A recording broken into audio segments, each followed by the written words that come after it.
They were spawned by being obsessed with looking like her and tanning their skin. And in the interview, she said that she succeeded in making them admit that they wish they were black.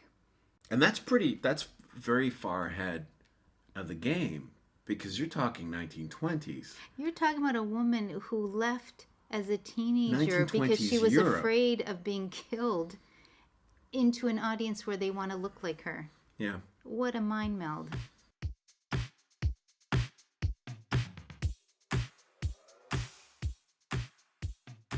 Welcome to the Fantastically Terrible Podcast, Episode 23, Josephine Baker. How did she feel about the peel? Today we're going to talk about a celebrity that almost everyone has heard of, but not that many people know about just how fabulous she was. Well, you kind of gave it away. You say she. Well, that gives away half the population. Okay, that does. We'll place her at her initial fame in the 1920s. Okay. Narrows it down. All right. And I'll give you one more clue and you'll get it, I'm sure. She wore a banana skirt. Well, that's just pretty simple. You just narrowed it down to Josephine Baker. The iconic, glamorous, multi-talented, civil rights activist, mother, and all-around hilarious person, Josephine Baker. Okay. As you can tell, we're big fans. Mm-hmm.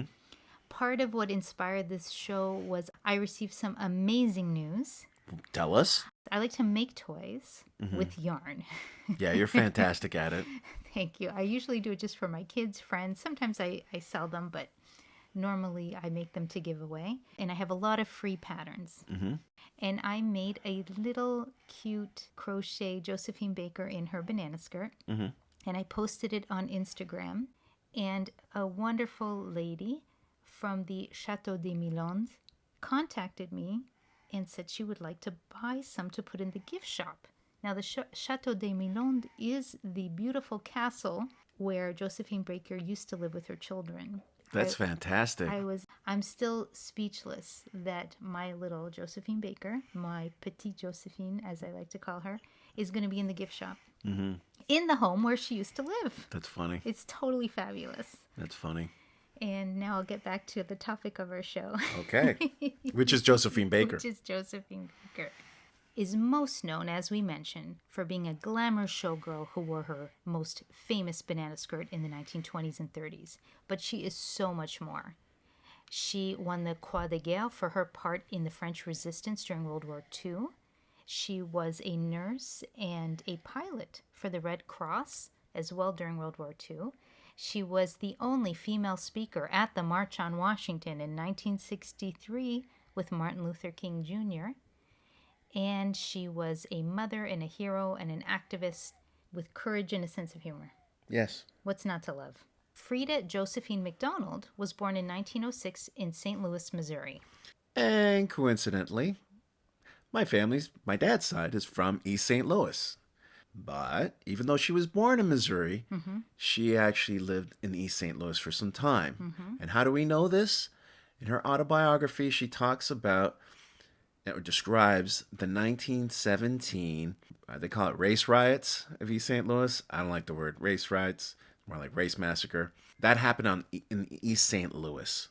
That's right. So the East St. Louis riots, as they're known as, but it should be the East St. Louis Massacre, happened in 1917, but there were also some in 1919 as well. That's correct, yeah. And if you look historically, this is part of the Red Summer period in the U.S., where many white men would go into black neighborhoods and just start killing everyone, beating them up, burning down their houses. It's funny because this ties to our very first episode, which is called Social Horror. That's right. Where we talked about the TV series Lovecraft Country, which I hope will get a season 2. It's looking like it. And their story centers on the 1921 Tulsa Massacre. That's right. Where it's the same idea that happened, and definitely watch that series. It is horror, so if you're too squeamish, maybe you don't want to watch it. But the historical context and the period, they did a wonderful job in tying it into the events that were going on. And this happened all over the United States. During this time, there was a large movement of southern African Americans to the north. And Right. they were looking for work, and they were told there was lots of work. They didn't just go there blindly. They were solicited to come, and there's Great jobs and there's Migration. work. The Great Migration, right. exactly. So part of the Great Migration, you had a lot of veterans who had fought in France. Those were like the 369th. They came back, and they You're just talking more about African Americans Veterans who came back. with a different attitude and had been treated differently. They had seen a Yeah, whole they other different saw country. that what happens in the U.S. is not the rest of the world. Correct. So there was a whole new perspective. Mm-hmm. So it's interesting because France will tie right back later on as we speak about Josephine. And during the East St. Louis Massacre in July of 1917, they're not sure of the numbers. I saw between 40 and 250 African Americans were murdered. 6,000 were left homeless. The vandalism cost about $400,000 in their money. Yeah, that's a In lot of modern money. terms, it's almost $8 million in property damage. And they were considered the worst case of labor-related violence in the 20th century in American history, just in East St. Louis. I'll have a link to this information, but it all comes into that context. So because of this, Josephine's mom and her brothers and sisters, they moved the heck out of there. Yeah, they moved to the Missouri side. I found an interview that I'll link on the site that I highly recommend. It's from lithub.com. It's originally an interview from 1973 between James Baldwin, Josephine Baker, and the interview was conducted by a very young Henry Louis Gates Jr. This article is talking about that conversation that was supposed to be in Time magazine, but they, in the end, did not publish it. There's some really disturbing details. As a child, she witnessed people running through the streets of St. Louis, bloodied, gashed, one pregnant woman with a fetus cut from her womb, and how it haunted her. One day I realized I was living in a country where I was afraid to be black, Josephine admits. I felt liberated in Paris. People didn't stare at me.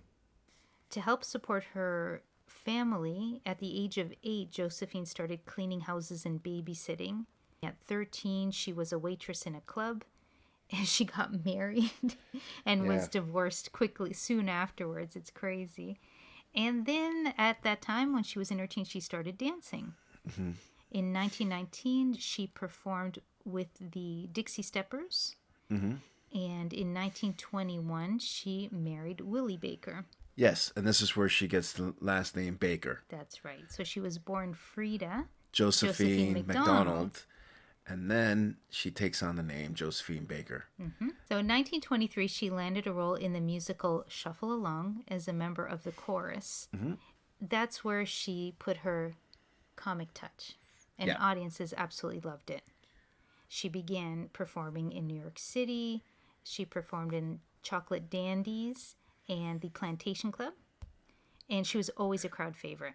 In the summer of 1925, Paris had a newfound obsession with jazz and anything exotic. Which I'll add, it was the World War I soldiers, That's those right. African American Right back around, soldiers, as you mentioned. yeah, that brought jazz to France That's right. and to Europe.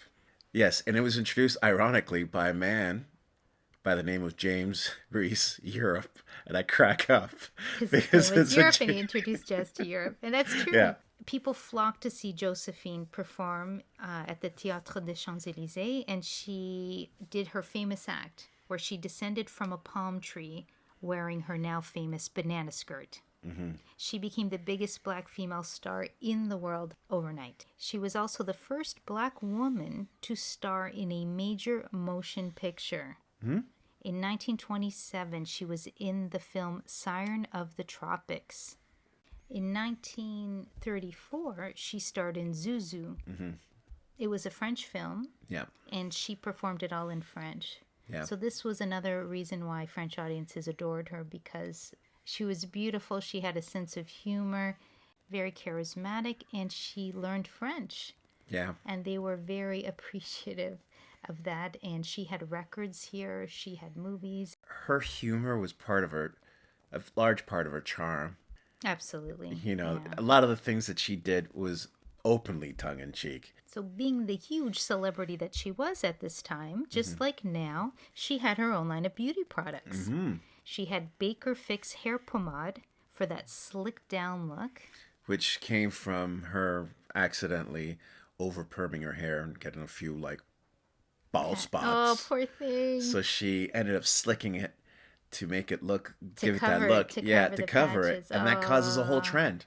Well, she definitely She made ran with lemonade it. from lemons with that one. She certainly did. She created that look, and she had the cute little swirls in her hair, and that was all the rage at this time. She also had, which I think most people would find surprising, she had Baker Oil skin darkening lotion. Women all over Europe were darkening their skin and putting pomade in their hair so they could look like Josephine. And I have pictures of these products on That's our website if you want to take a look. Yeah, because you would think that, skin lightening would be the thing, but skin darkening's kind of funny. Exactly. So when you see Josephine in the banana skirt, what do you think? Oh, man. Part of me says, oh, it's that menstrual stuff. Right. Another part of me, it's like, oh, she's just so playing them. And she's really like playing white audiences, sort of like playing the stereotype of what they believe black women and black people are. When you watch footage of her, there is a tongue-in-cheek aspect. Yeah. Like she's giving them what they want, but what they want is ridiculous. Yeah, it's like she's laughing, and she is openly laughing at them. Yeah. I mean, you can And making interpret money that at it, and too. making I'll money add. at it. From that interview that I mentioned earlier from 1973 with Josephine Baker, James Baldwin, and Henry Louis Gates Jr., they do go into some detail on what she thought of herself, and I thought it was very interesting. We get the sense that she is definitely critiquing her white audiences in France and not pandering to them. Yeah. She really does play a fine line. She's showing the white audience their shallow understanding of blackness and laughing at them. Oh, quite openly. Which is awesome. I mean, like, it's like, this is what you want, and it's stupid. It is. She serves them their ridiculous black fantasies right back at them.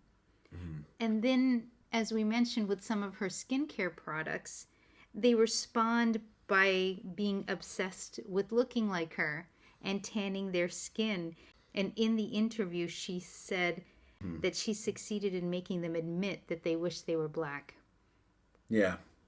And that's very far ahead of the game, because you're talking 1920s. You're talking about a woman who left as a teenager because she 1920s was Europe. afraid of being killed into an audience where they want to look like her. Yeah. What a mind meld.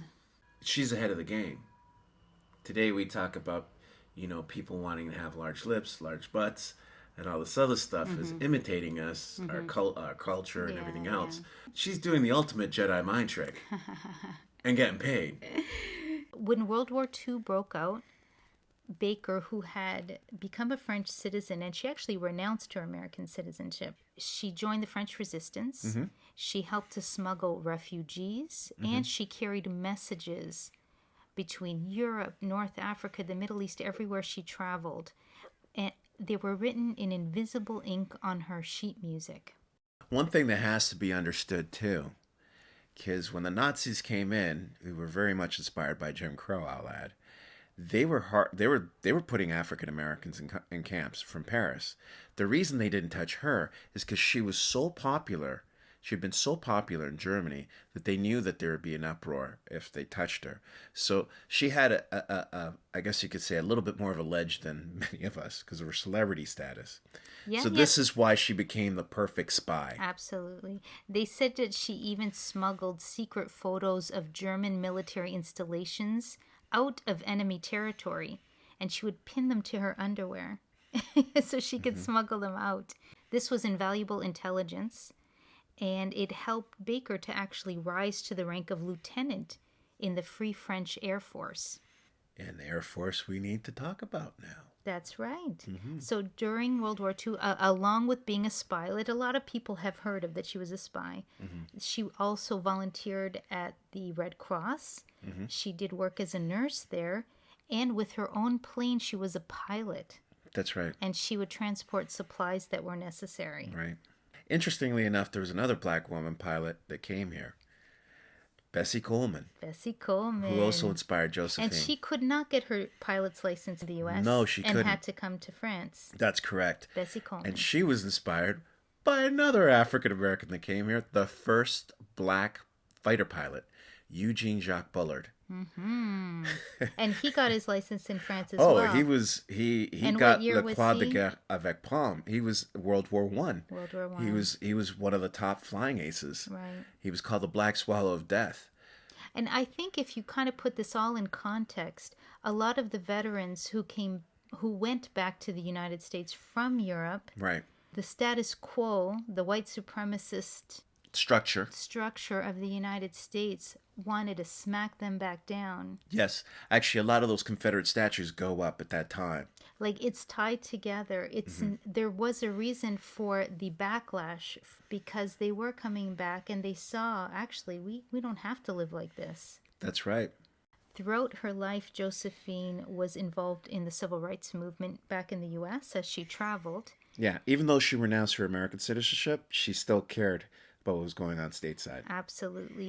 But in 1951, the NAACP declared May 20th, 1951, Josephine Baker Day. Oh, cool. So she was in New York City, and she went to a restaurant called the Stork Club, very famous restaurant, and it was New York City. We're not talking about Alabama. They refused to serve her. No surprise. One of the diners happened to be a young Grace Kelly. She did not know Josephine, but was disgusted by the racism. So she got up, and everyone with her, she took Josephine by the arm, again, did not know her, and rushed out of the restaurant vowing never to go back again, and she never did. And it began a lifelong friendship between the two of them. Yeah, that's amazing. She continued her civil rights activities through the 50s. She was the only female speaker at the March on Washington with Martin Luther King Jr. Right. Now, one thing to keep in mind, too, she brought this philosophy into her own personal life with her children. Yes, let's go back to her children. The Rainbow Tribe. It was her way, because she couldn't have her own children biologically. She adopted 12 children. That's right. All from different countries. That's right. And made sure that each of them were educated in each of their respective cultures. And they were raised in the Chateau des Mélandes. That's right. This beautiful palace. I read, she went nuts with the house, though. Yeah. And each child had their own nanny. Yeah, they were basically tutors. She had a J-shaped swimming pool. Around the 1960s, a lot of people know that Josephine Baker went bankrupt, didn't she? Yep. It's a little irritating, too. The two things they know about her is the banana skirt and she went broke.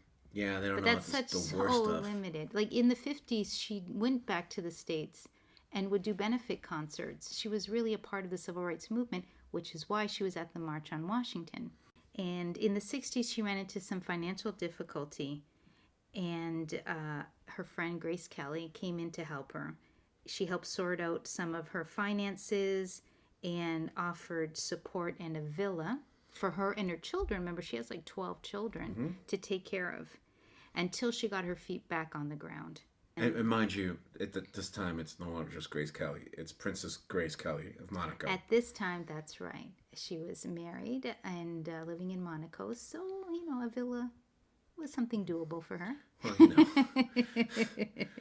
But I'm very not big kind. on monarchs, but Very kind of her. it's very kind of her. And again, it wasn't just a favor. It was just until she got back on her feet. And back on her feet she did. I mean, they had many, many concerts. And again, people think her career just ended. She was broke and that's how it ended. It's not how it ended. She got help from her friend.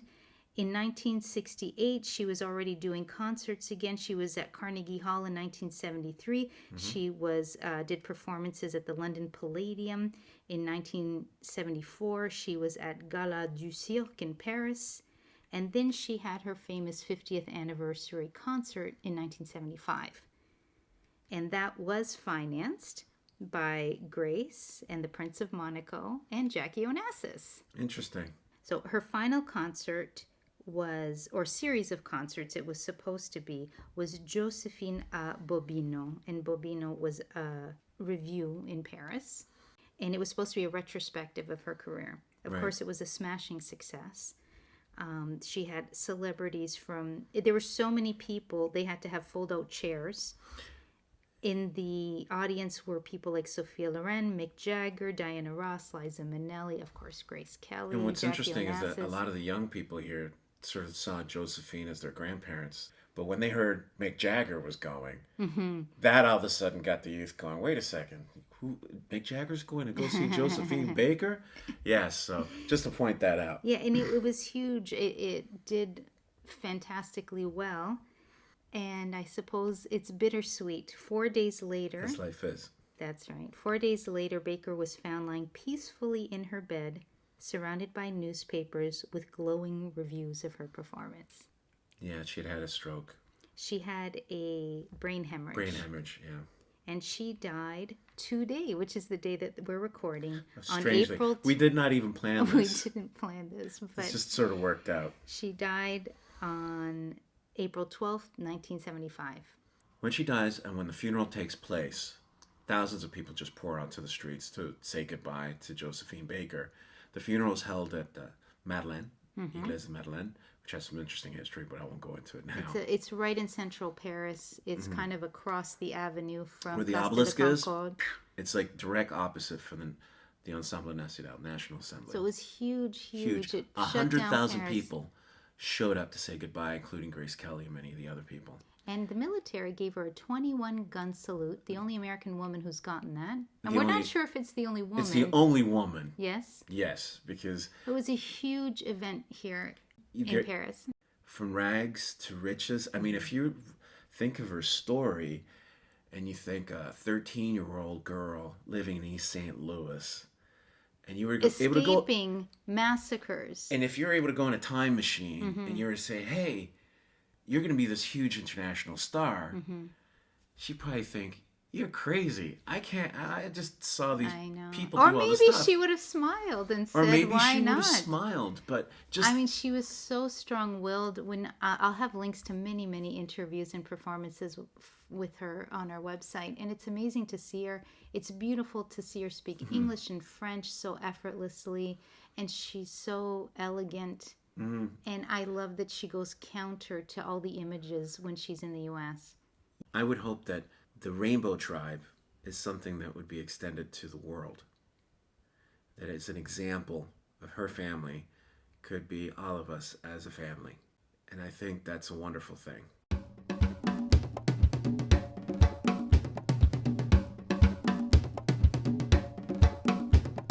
The Fantastically Terrible character or creature is Cheval Bayard. In the folklore of Normandy, France, this is a type of water spirit that may appear as a human or as a horse. The Cheval Bayard inhabits the banks of rivers, pools, and marshland. The spirit entices foolhardy humans to attempt to ride it, Hey, get on my back. but as soon as they get on its back, the spirit will toss them into the water or the bushes. Splish splash. Once the sprite, in the form of a handsome young man, had begun seeing a peasant woman whose husband got wise to the little trysts. The jealous husband came up with a plan. He dressed up in his wife's clothes and placed the bar of iron in the kitchen fire. Then he sat at her spinning wheel and waited for him. Soon enough, the spirit showed up and sweet-talked who he thought was the woman and asked for her name. The husband replied, myself. Then hurled the red-hot iron bar at him. The Cheval Bayard shouted for his spirit friends to come and help him. Come and help me. They quickly arrived and asked who was attacking him. He replied, myself did it. They shook their heads and told him to beat it and not to bother them and left him there with a red-hot migraine and a bruised ego.